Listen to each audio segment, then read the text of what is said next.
आपको पता है कि सैनिक एक तो देशभक्त होता है, एक अनुशासित होता है और वो जल्दीबाजी में कोई ऐसा कदम नहीं उठाता है जो कदम हम उठाने के लिए मजबूर हुए हैं।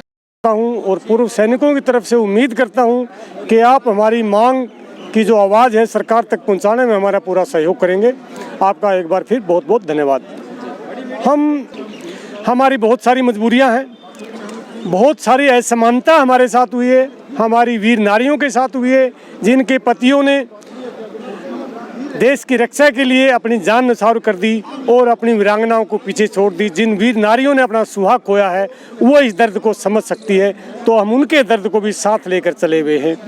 इस सेकंड आरोपी के अंदर सरकार ने जवान जेसीओ के साथ बहुत बड़ा भेदभाव किया है, बल्कि जेसीओज रैंक को तो माइनस में कर दिया है। हम उम्मीद लगाए बैठे थे कि सरकार हमारा कुछ प्लस में देंगी। इसी के साथ जो हमारी वीर नारी हैं, वीर नारियों के भी जो हमें बढ़ने की उम्मीद थी उनके साथ भी कुछ नहीं किया है, उनको भी आटे में नमक के बराबर मतलब एक लाल दे के छोड़ दिया है। इसी के साथ जो डिसेबिलिटी है, इन्हीं के एक जवान एक ऑफिसर अगर बॉर्डर के ऊपर उनको कोई अपंगता हो जाती है तो उनके अंदर बहुत बड़ी असमानता है, बल्कि अंग अगर खुलता है चाहे एक जवान का है चाहे ऑफिसर का, अंग तो अंग ही होता है। तो सरकार ने उसके अंदर बड़ा भेदभाव किया है। दूसरा MSP जो मिलिट्री सर्विस पे बोलते हैं, ये सेना का एक जोखिम भत्ता होता है और जोखिम भत्ता सबके लिए बराबर होना चाहिए, बल्कि एक जवान जेसीओ आगे रहता है, ऑफिसर पीछे टेंट में होता है।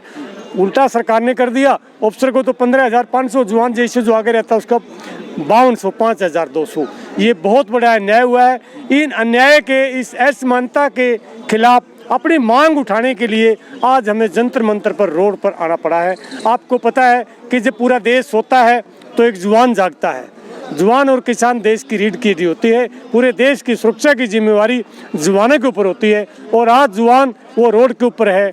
तो मैं नहीं मानता एक लोकतंत्र के अंदर, एक प्रजातंत्र के अंदर इन जवानों की आवाज़ जल्दी से जल्दी सरकार तक जाए और हम उम्मीद करते हैं कि सरकार इनकी मांग को पूरा करे। ये केंद्र सरकार जो हमेशा से ये कहती रही है कि हम जवानों के साथ में हैं, चाहे होली हो, दिवाली हो, दशहरा हो, जवानों के साथ में जाके वो होली दिवाली दशहरा मनाते हैं और बोलते हैं कि उनकी हर ज़रूरतों के लिए मैं बैठा हूँ। तो इसमें क्या कुछ कहेंगे? आपका सवाल बहुत वाजिब है और आप सही कह रहे हैं। प्रधानमंत्री जवानों के साथ होली और दिवाली मनाते हैं, लेकिन मैं प्रधानमंत्री जी से आपके चैनल से पूछना चाहता हूं कि आज तक सेना को दिया क्या है बॉर्डर पे जाके? जवानों के साथ एक लड्डू उनको खिला के उनको क्या तोहफा दिया आज तक? उल्टा क्या कर दिया? जवानों की सर्विस 4 साल कर दी ताकि वो पेंशन नहीं ले पाए, ECHS की सुविधा नहीं ले पाए, CSD की सुविधा नहीं ले पाए। ये हमारे साथ धोखा हुआ है, देना तो दूर की बात है। आप अग्निवीर की बात कर रहे हैं। यस, अग्निवीर में हमने देखा है कि एक बहुत बड़े तादाद में जो नौजवान है वहाँ पे जाके भर्ती होना चाहते हैं और वो देश की सेवा करना चाहते हैं। देखिए, नौजवान भर्ती क्यों होना चाहते हैं? आज आपको पता है देश के अंदर नौजवान पूरे बेरोजगार हो चुके हैं। अब वो बेरोजगारी से 2-4 साल सोचें कि कुछ तो घर का खर्चा चल जाए जवानी में, वो इसलिए जाना चाहते हैं। बाकी उनको पता है कि न तो उनको पेंशन मिलेगी, ना कैंटीन की सुविधा मिलेगी, न उनको मेडिकल की फैसिलिटी मिलेगी। तो ये देश के जवानों के साथ बहुत बड़ा अन्याय है और इन फ्यूचर भविष्य के लिए देश की सुरक्षा के साथ खिलवाड़ है, क्योंकि देश की भौगोलिक परिस्थितियों को देखते हुए मैं ये मानता हूँ कि एक जवान 5 साल में ट्रेनिंग कर पाता है, उसके बाद उसका एक्सपीरियंस होता है, फिर वो लंबी लड़ाई लड़ने तैयार होता है। और कहीं ग्लेशियर है, कहीं डेजर्ट है, कहीं समुंदर है, कहीं रेगिस्तान है, तो जवान सारी भौगोलिक परिस्थितियों में कैसे 4 साल में पार कर लेगा? आज एक जवान अगर डेजर्ट में बैठा है, कल लड़ाई लगी, उसको सियाचिन ग्लेशियर में जाना पड़ गया या गलवान की घाटी में जाना पड़ गया, तो वहाँ से वहाँ क्लाइमेट को कैसे सूट कर लेगा? क्लाइमेट सूट करने के लिए, एक्सपीरियंस के लिए बहुत लंबा समय चाहिए और 4 साल में जवान कुछ नहीं पाएगा। ये तो बहुत गलत हुआ है।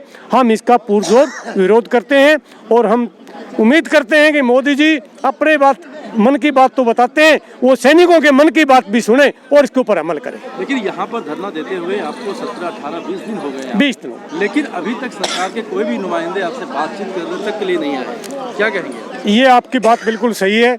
ये भी मैं मानता हूँ कि अगर सरकार का नुमाइंदा नहीं आया है तो ये देश का दुर्भाग्य है। हमारा धरना शांतिपूर्वक है, शांतिपूर्वक रहेगा और जितने दिन ज़्यादा होंगे हमारा धरना उतनी ज़्यादा संख्या में और ज़्यादा मजबूत होता जाएगा। कयास ये लगाया जा रहा है कि अब आप लोगों को यहाँ से निकालने की, यानी जंतर मंतर से आप लोगों को स्थानांतरण करने की बात हो रही है, क्या ये बात सच है? देखिए, अभी तक तो ऐसा कोई अल्टीमेटम हमारे पास नहीं है, क्योंकि हम सरकार का सहयोग कर रहे हैं, शासन प्रशासन का सहयोग कर रहे हैं, शासन प्रशासन हमारा सहयोग कर रहा है और हम अनुशासित आदमी हैं, इसलिए हमें शायद ये उम्मीद नहीं कि सरकार अनुशासित आदमी के साथ ऐसा कदम उठाएगी। लेकिन ये बड़ी दुर्भाग्य की बात है कि आप लोग बॉर्डरों के ऊपर जाकर के देश की सेवा आप लोगों ने किया है और फिर जब सेवा से निवृत्त हो गए तो फिर आपको सड़कों पे आके धरना देना पड़ रहा है। ये देखिए, ये देश का दुर्भाग्य है। ये बात तो आप पहुंचा सकते हैं और आप इस बात को समझ सकते हैं।